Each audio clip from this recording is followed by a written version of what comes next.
start? Yes. Susan McLaughlin. Oh, all right. All right. Okay, Susan. So, I talk for a little bit, and then we all talk together. And it's Precept Sunday, so I talk about the precept. What I want to talk about today is the importance of the precepts in challenging times. And it seems odd to keep coming back to it, but we are living, it's important to, because we are living in difficult times. COVID is back.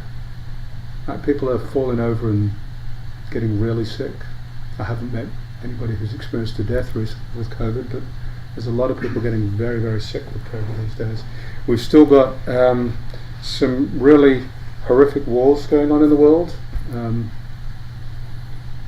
Most notably Gaza and then Ukraine, but there's a lot of really unpleasant things going on in the world. And then in this country we've got such divisiveness.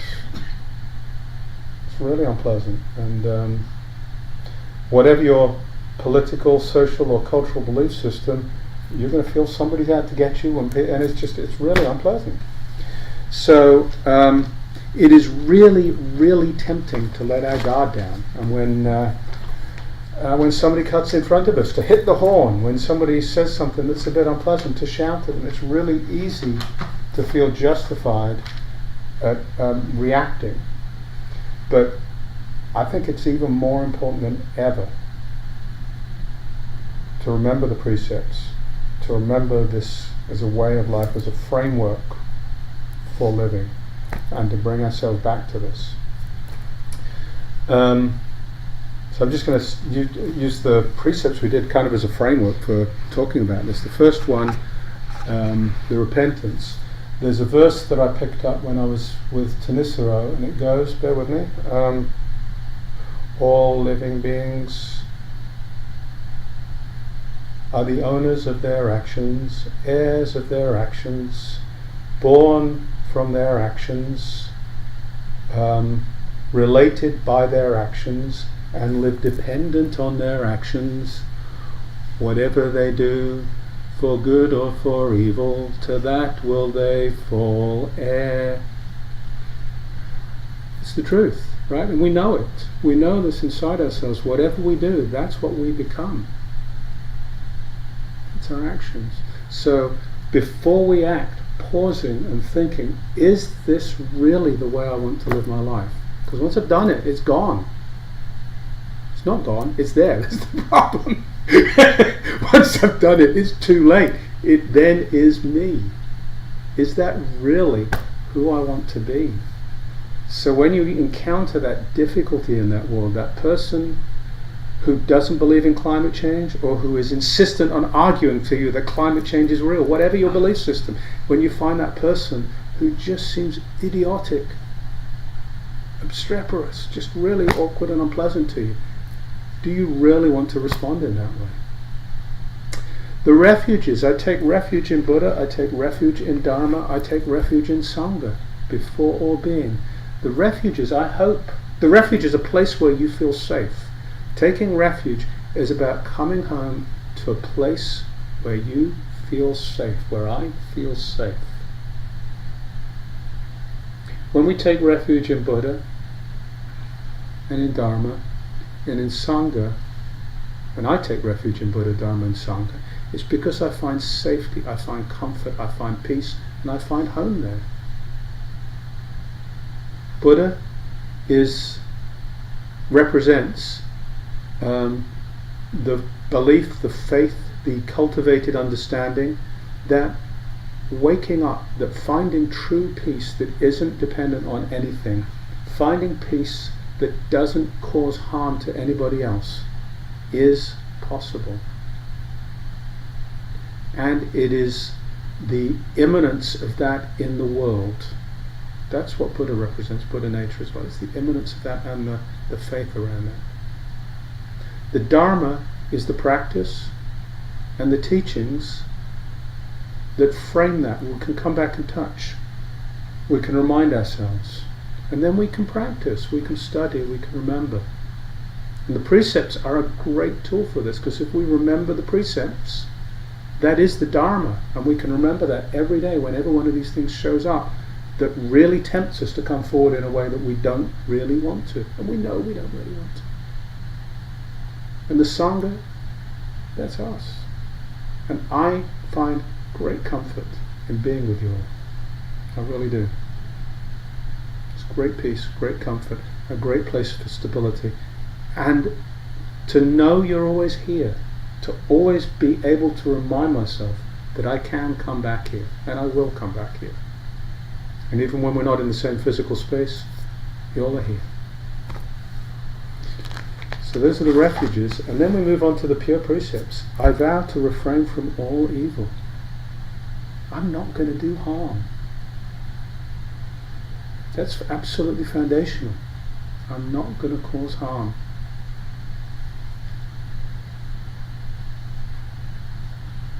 Sometimes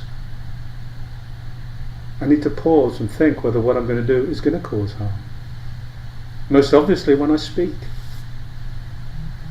Speaking, it's so easy to just speak, even when we think we have measured speech. Beth and I had a really funny one yesterday. It's astonishing. But we had a conversation. It was about intuition. So left hand is intuition, right hand is rationality. It's intuition.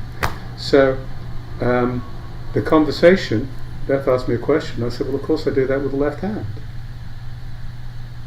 Well, I don't actually know what I said, because Beth heard right hand. And the conversation went on a little while, and it was really clear that somehow or other there was a speaking and a hearing disconnect in there. And we weren't in a rush. We were sitting down with a cup of coffee, intentionally talking together carefully. And we had this profound disconnect where one of us said something, didn't say what they thought they said, and the other one didn't hear something. It's just, it's weird, but it happens. We've got to be really, really, really careful with what we say. So easy to rush, so easy to miss, so easy to make assumptions, so easy to think there's clarity when there really isn't. I vow to refrain from all evil. Evil is a difficult word, but it really means ill will and harmfulness. I vow to not act out of ill will, and I vow to not act in a way that will cause any harm. I vow to make every effort to live in enlightenment, to see things clearly, to wake up to truth, to get rid of my delusions and the stories I tell myself and the stories that I have been told, that I have been repeating, in my case for 59 years. I mean, it's a whole lifetime of telling and repeating stories that I've been told. I vow to break free from that so I can see clearly, because only when I can see clearly can I actually fulfill the first one.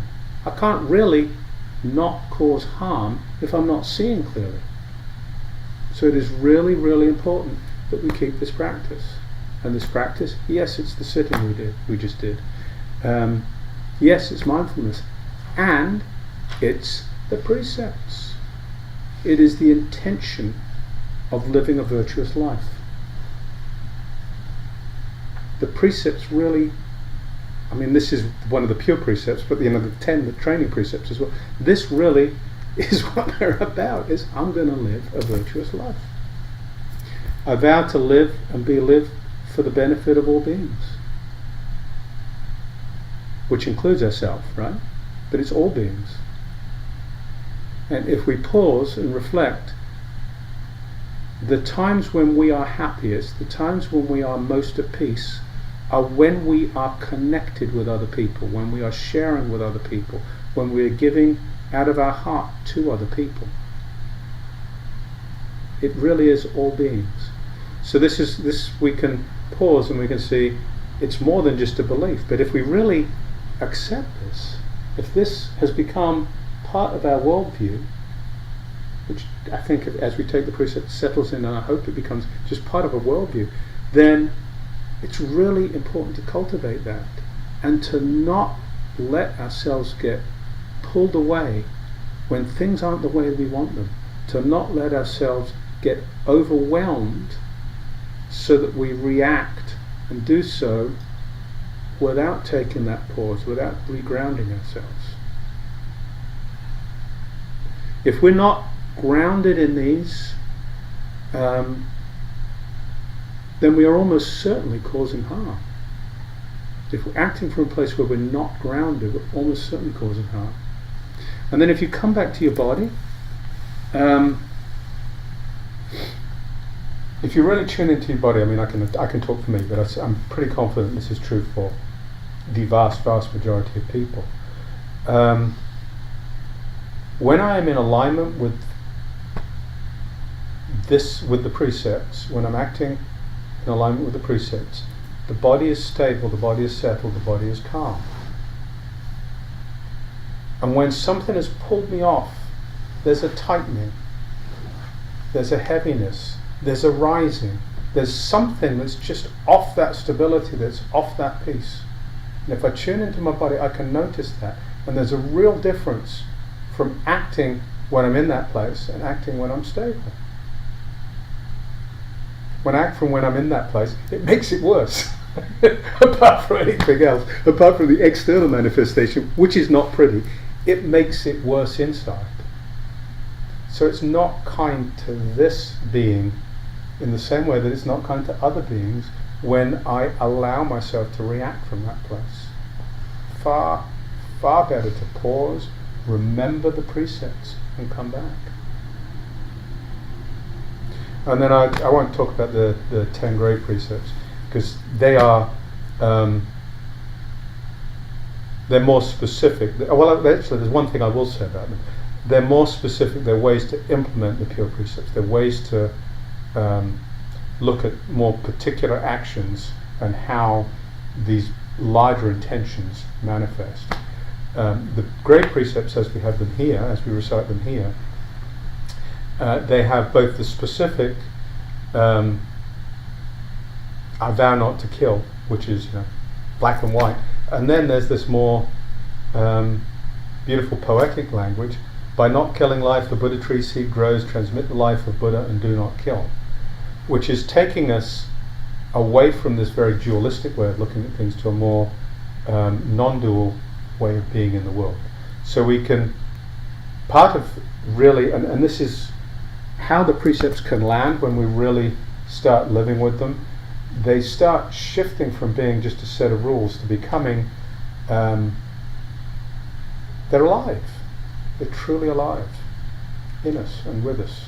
And there's something very gentle and very, it's clear but not precise in words as it starts growing. That's just something that's in there. But anyway, the point of this is to just remind ourselves to come back to the precepts all the time. When things are going difficult, when things are going badly or are awkward or uncomfortable, this is a great place to come. Remembering the refuges, remembering the pure precepts. So with that,